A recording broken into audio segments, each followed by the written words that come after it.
Welcome to the third episode of the Tessa Talks To podcast in the fourth series, where I've been talking to busy city workers about what music means to them.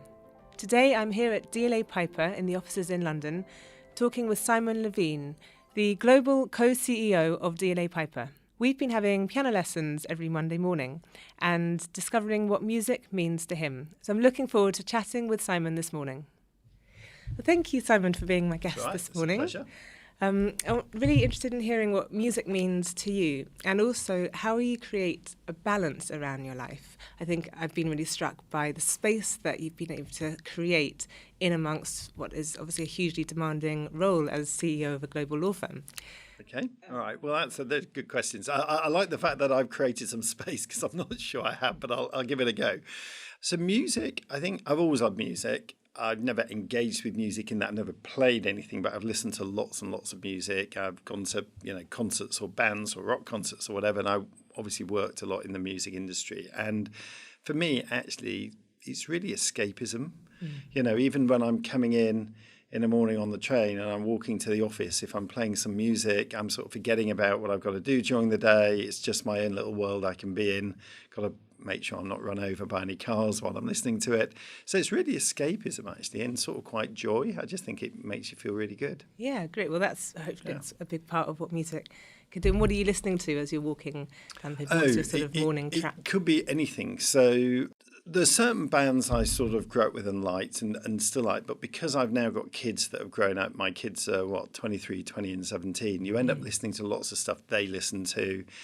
And then really stupid things like when I'm watching stuff on TV, there's a song, quite a well-known song by a band called Smash Mouth, and it was on a TV program the other day, so I quickly Shazammed it to work out. I thought, I really like that, what is it? And then I stick that on my Spotify and I listen to that. So it's really, really random. It tends to be lots of different songs, not any one thing in particular. And to your other question about creating space, music helps you do that. That escapism helps you put some space around your life. And I think that's probably something I've learned a little bit later in life than I probably should have if you ask my family. Anyway.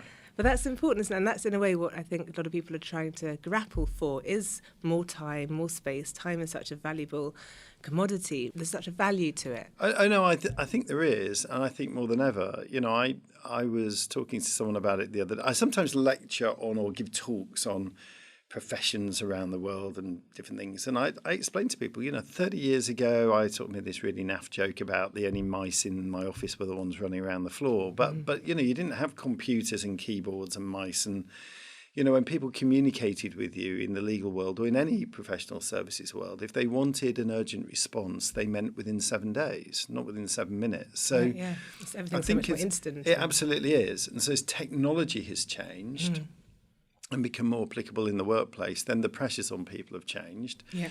Now, the flip side is I used to have to come into the office every weekend to work, and you don't have to come into the office to work a lot of the time now. You can sit at home. The downside is you're working at home when you should be giving yourself some space. So I think music, playing an instrument, doing some other type of hobby is really important for your sanity. The counterbalance, isn't it? That does create that counterbalance which you need if you're sort of extolling so much energy into immediacy, then creating that space and creativity as well through music playing. And here at DLA Piper, you've just launched music lessons, which is such a great initiative that you've given to employees to allow them to have that time. And I think the fact that you're endorsing that by yourself, prioritising an hour a week is such an inspiration and really something which... Well, that's sort of kind. You can say nice things to me all day. Look, I mean, the truth is we are doing that here in London. We're actually doing it in some other places. There's a studio we set up in Paris, for example, where we're doing it. And I've got some great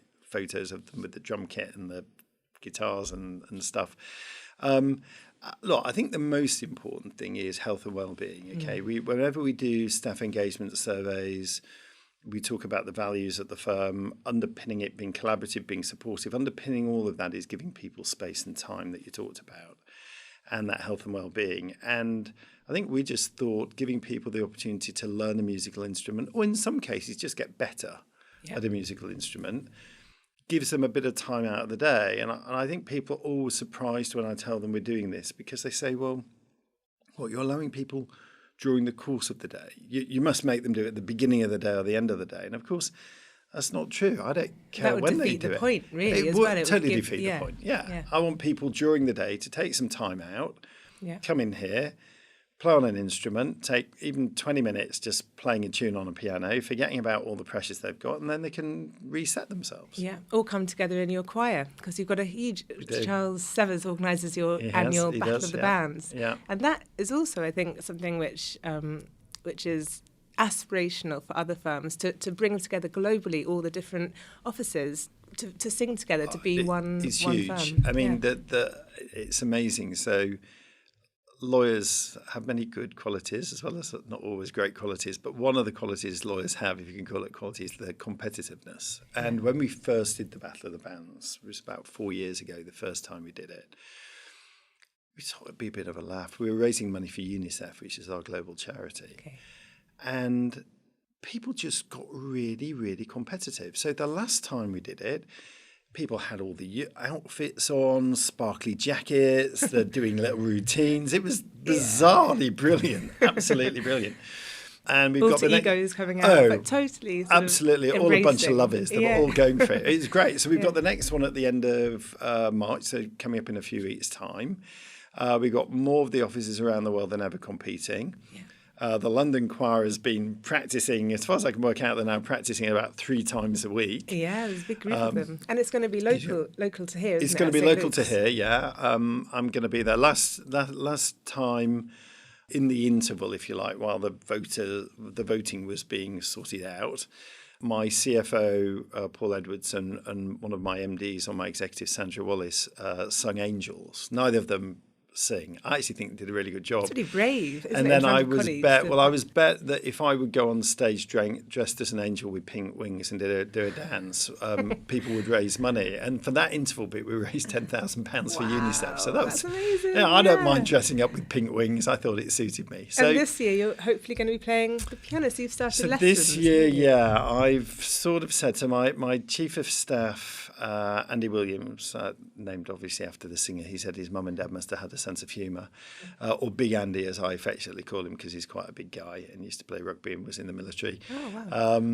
He plays the banjo, and one of the guys, Aaron, who is in the IT, one of our IT services, plays the guitar. So they are going to do a dueling banjos thing from a scene from Deliverance, the very famous film. And somewhere along the line, I'm going to be involved in there playing the piano. I'm a bit worried about this. We're working on it. Yeah. We are working on it. This will be your debut. Yeah, well, I'm relying on you to work out what I've got to do. I've had it arranged. Have you? Yes, it's all written out. I hope it's in very simple tunes. So we'll bring that to your lesson on Monday, I think. Yeah, good. And how have you found learning the piano? Because it's such a contrast between what you're doing prior to your lessons, sometimes giving global addresses, to the minutiae of rewiring your brain to sort of link your fingers up with your brain. There's a lot of detail involved in just the beginning of learning the piano. That is the hard bit. So the first thing was I had not learnt to read music since I was at junior school.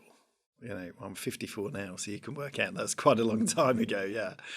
So the first problem was just getting my brain to read music. Still is a problem, as you know, sometimes, but it's trying to recognise it quickly. It's learning a language. And it's learning it is. New language. Totally is. And then the other issue is just translating it for someone that probably stupidly and slightly too proudly thought that my brain was really quick and I can do things very quickly. There are times when I'm almost just frozen between my brain and my fingers when I'm going, it's that finger.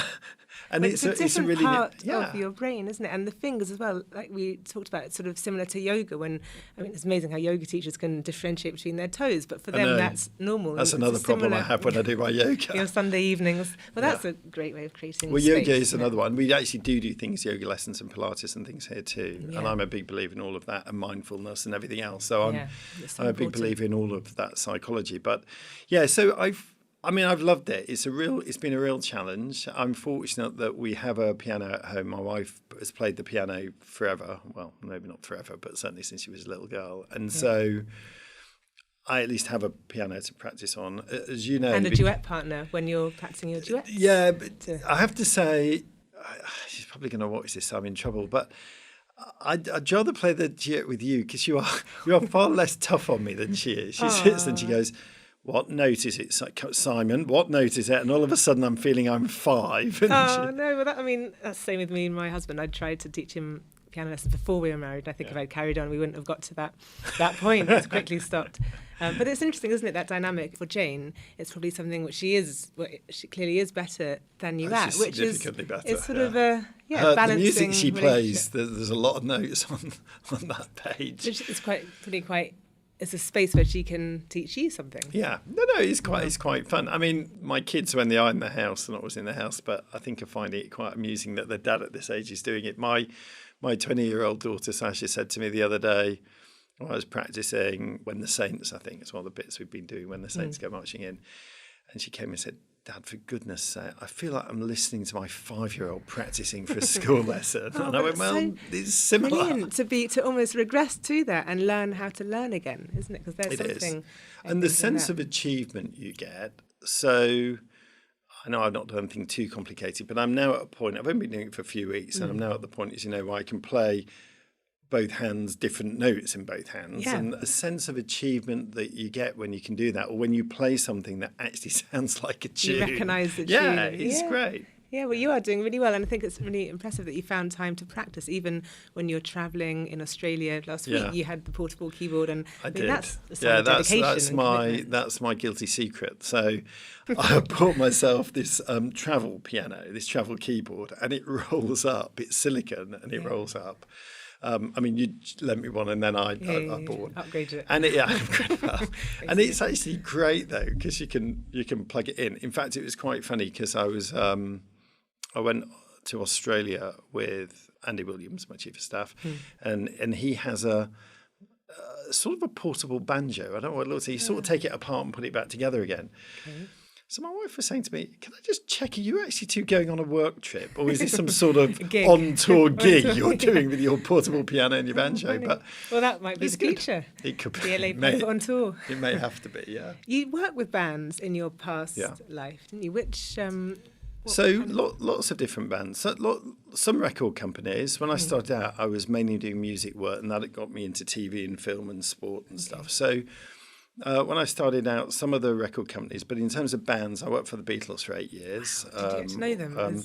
So 3 of them. Obviously, John Lennon wasn't alive. The one I got to know best was George Harrison, who was just lovely. Yeah. I used to go and visit him, and I went on a trip to Guernsey with him and did different stuff with him. It's pretty rock and roll. Pretty rock and roll. Who else? Let's see. Elton John. Elton John, wow. Bob Geldof. There was Sting. I used to occasionally go backstage at concerts. So, if we were working on concerts. So the Nelson Mandela concert on stage with Simple Minds was quite good. That was quite loud, actually, but anyway, it was good. I'm sure people were wondering what the hell I was doing on stage, but that's by that stage. In the wings on stage, or actually? Yeah, but I was not sort of just shaking wings. No, I wasn't. They weren't that stupid. Who else? Are you still in touch with them? Do you? Because they might be quite impressed. No, I haven't. Piano, you know what? I haven't. You lose touch with all these people eventually. I think my proudest moment is in the 70s and early 80s. There was a singer called Leo Sayer, and Leo Sayer had, I can't say, he was popular at the time. He had different views. He was a lovely guy, and I helped him. A lot of those artists were stuck in recording contracts. It's the same problem George Michael had. And the way the contracts were constructed. Anyway, so I did a case. They were restricted. So what essentially, not to bore people with it, but you had to deliver 3 albums. But if the record company never approved any of the albums, you were sort of stuck in this perpetual, I can't release my album, but no one will allow me to leave either. And we did a case for him and got him off. And he re-released a very famous record he did. And one of the tabloids had a headline just after it was releasing, "Who allowed this man back in the music charts?" I thought that'd be me. But I should say, for the record, he was lovely, a very talented guy, and he was a really lovely guy and did well for a while. I think he's in Australia now. So, out of all those bands that you've worked with, and there's quite a few, which band would you choose to play the soundtrack of your life? That's a good question. I guess I'm going to choose this just by virtue of favourite person I met or dealt with, and that would be George Harrison personally. He was just a lovely guy. He was super talented. He was really nice to someone who was a relatively junior lawyer. I actually think sometimes was the most underestimated of the Beatles. People talk about Paul and John a lot, understandably or whatever, but I think George Harrison was great. So yeah, he could have, if he was still alive today, sadly he's not, he could play the soundtrack to my life. It's a pretty cool guy to play your soundtrack. What did you learn? What do you remember looking back, learning the most out of that bubble, if it was a bubble of time with those types of incredible musicians? The thing I learned from that time, and actually this is true of my time working with the Hollywood studios as well, because for a period I also did a lot of work in LA, with all the studios, I didn't know and on different films and various things. Were you living in LA? No, I was just spending a lot of time. So we were the team I was in. We did a lot of work on a lot of all the Harry Potter films, and you occasionally get invited to premieres and all sorts of stuff. It was quite fun. So you often got on Phil's set. Yeah, red carpet. Yeah, no. I stayed in a hostel. I worked in a hostel opposite the red carpet as a chambermaid. I did. Anyway, No, I've done the red carpet thing and everything else, and different premieres. But the thing you learn about anything, I think, in the media industry, which my kids are sort of sick of me telling them about, is that it's sort of false. It's not all genuine. So that, I know it doesn't sound an uplifting statement, but let me explain why it is. I don't mean it in a negative way.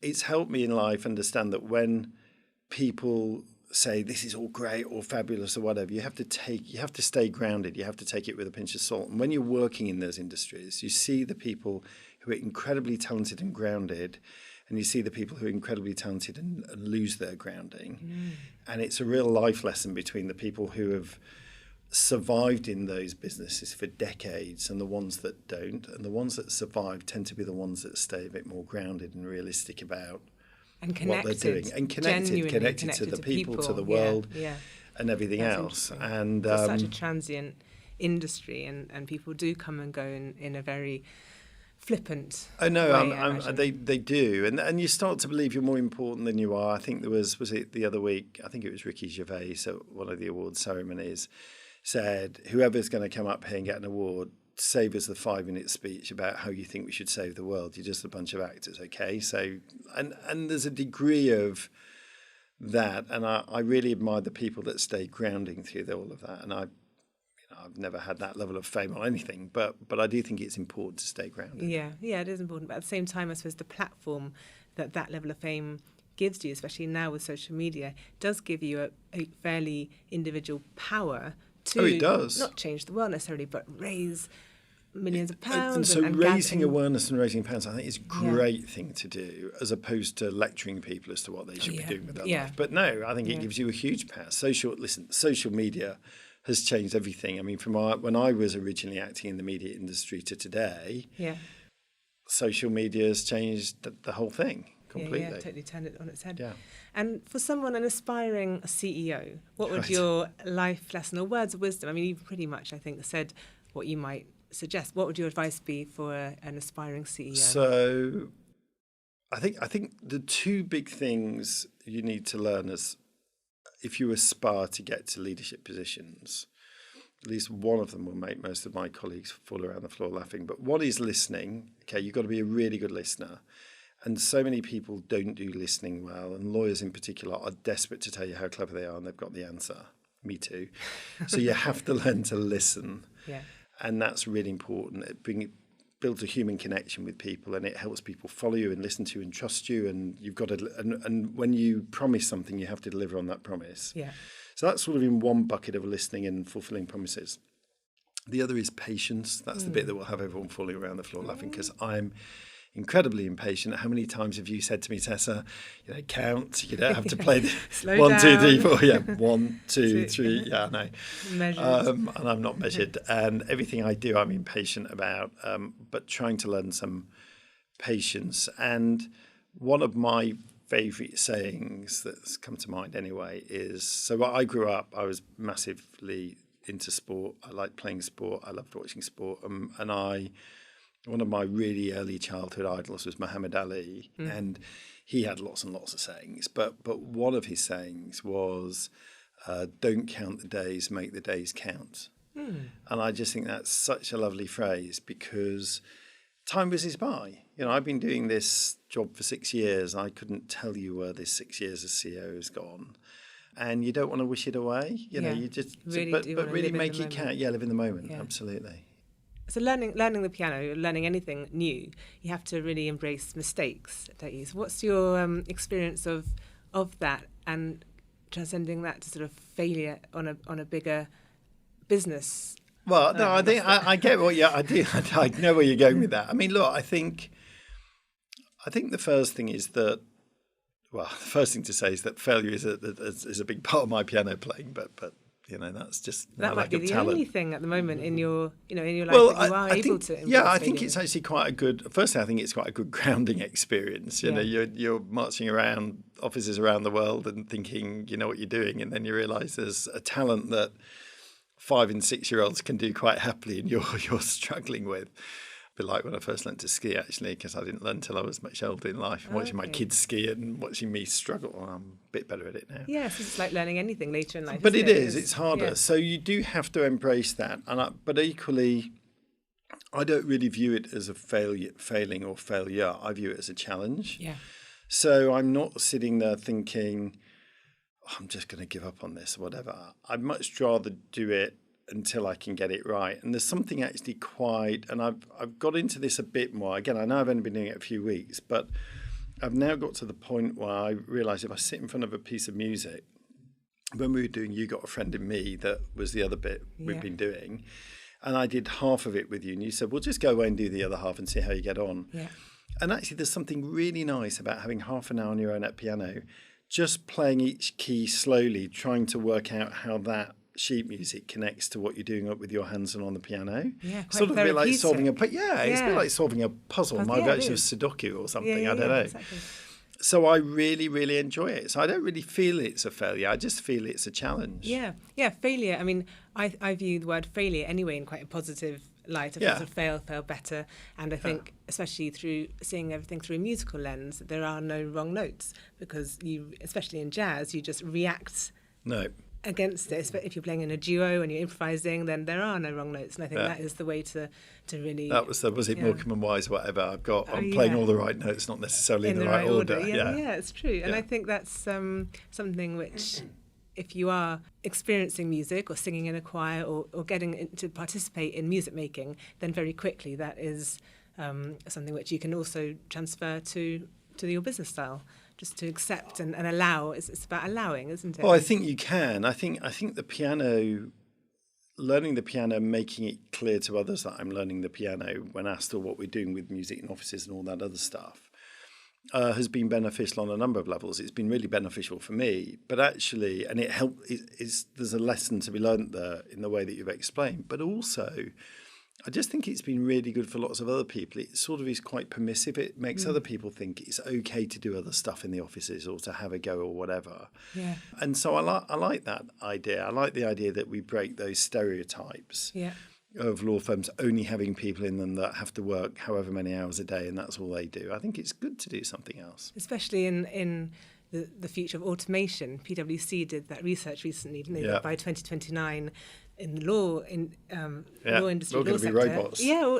And that social interaction is also, I think, the most important factor key to having a longer life. So that social interaction and listening, which can be lost in the business world. Listening is so important to music, but also to humanity. And I think you can hear, but often people don't listen. And Beethoven who's 250 years ago, was born this year. Yeah. Not this year. He was 250 years ago he was born. But he famously went deaf, but he could still always listen, even though he couldn't hear. Yeah. I mean, look, I think there's lots of examples. And actually, you talked about the automation and technology and everything else. I have this, I sort of talk a bit with, I've got a good friend, Professor Richard Susskind, that's written lots of books about law and technology and the end of lawyers. Is it the end of lawyers? It's always at pains to tell me there's a question mark at the end of that. And the truth is, I don't think professional services, lawyers, accountants, people in banking, finance, whatever, I don't think technology is the end of all of those people and professions. I'm sorry for those people were hoping. But it changes, it reframes it. And what's interesting, in fact, I was looking at something the other day for a speech I was giving. There was a great cartoon that was in one of the major newspapers during the Industrial Revolution, 100 years ago or so. And it was a picture of a giant mincing machine. And on the side of it, it said automation, because it was talking about mechanical automation, looms, weaving, whatever. And it had workers being put in the top and coming out as mincemeat. Oh. The idea being that people would lose their jobs and never be able to work again because of machines. And 100 years on, that hasn't true. No. And I don't think it's any different today. But the skill sets are going to be different. But the skill sets will be different. And what's interesting for me is that if you look at something like music, that's been a constant. Yeah. That hasn't changed. It's gone all the way through. I'm not saying styles of music may have changed, but it's gone all the way through, and it's been a very constant in people's lives. It's been a constant in making people happy, or when they're sad, picking them up, or reflecting, or whatever. Yeah. So for all that technology stuff, it doesn't affect music, it seems to me. Not at all. Music's going to be creating, like you say, the constant, but it'll create that space for people to have the humanity, which perhaps is an element that we lost with more robots.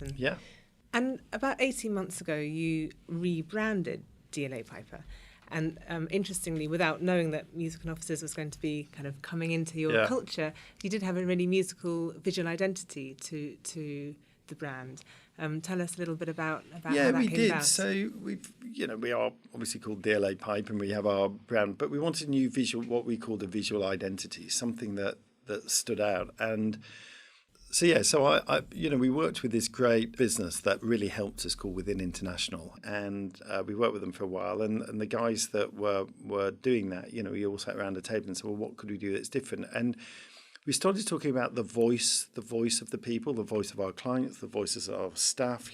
People have a voice.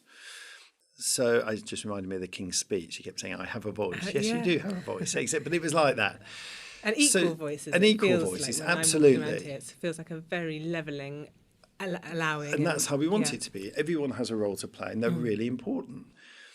So they helped us design a visual identity, which was effectively through some very clever technology, taking a voice like my voice and splitting it out into voice strings, which were basically voice patterns, looking like a series of strings that we could then colour code or colour. Yeah. And of course, you can take that to all sorts of places. So if you have a brochure on natural resources and energy, you could have your sector leader saying natural resources and energy, and that could be the voice pattern string. If you have something to do with clients or pitches, you could get them to say something and turn it into a voice string. It's just a nice visual identity. It looks very pleasing. It looks interesting. It would make a really stunning sculpture, wouldn't it? Well, it would. So funny enough, one of the things that Will at that organisation at Within and I have discussed is whether we could have a sculpture of DLA Piper that we could turn into a 3D image that we could put maybe in the front of the London office here. And it would be quite cool if we could do that. It would. Yeah. So that idea of ensemble mentality, I think that's really interesting, because taking the orchestra, for example, as a metaphor, where everybody has a role, but you have the front desks, the leaders of their sections, and then the different sort of leaders of different instruments being leaders of their sections. That global idea of DLA Piper is sort of similar to that. Each office presumably has its own personality, its own voice, but coming together you create this orchestral ensemble. Absolutely right. And one of the things we are trying to do is use that visual identity and the voice patterns waves to create that idea that people have a level of individuality, but equally together as a team they are stronger. It's had a really good feedback. Internally people like it, clients like it. There's lots of things we could do with it, and of course it does totally link to singing. It links to music. It links to all those other sort of sound wave patterns that come out of music. What do you think been really good. The difference between the London sound and the Australia sound? What's the sort of timbre? God, this is only a recipe for getting myself into trouble. But I'm not going to say which is more melodic, and I actually don't know. I'm going to have to wait and see what the big sing competition comes out with. I can't remember who won it last time. I think it might have been our Manchester office. I think it was Manchester, and they were incredible. But I have to say, I had no idea how many talented musicians and singing voices we had in this firm, and it is just lovely to see people, the joy that it brings out. And the coming together. strengthening of togetherness, which music does, I think. Well, we have 4 key values, and one of them is be collaborative. And it really does play to that be collaborative part of our key values, actually. And people do very much feel part of a team. And I think they just like the fact that as a firm as well, we want to encourage people to do that. Yeah, and you're definitely doing that yourself by being such an example at the piano. So looking forward to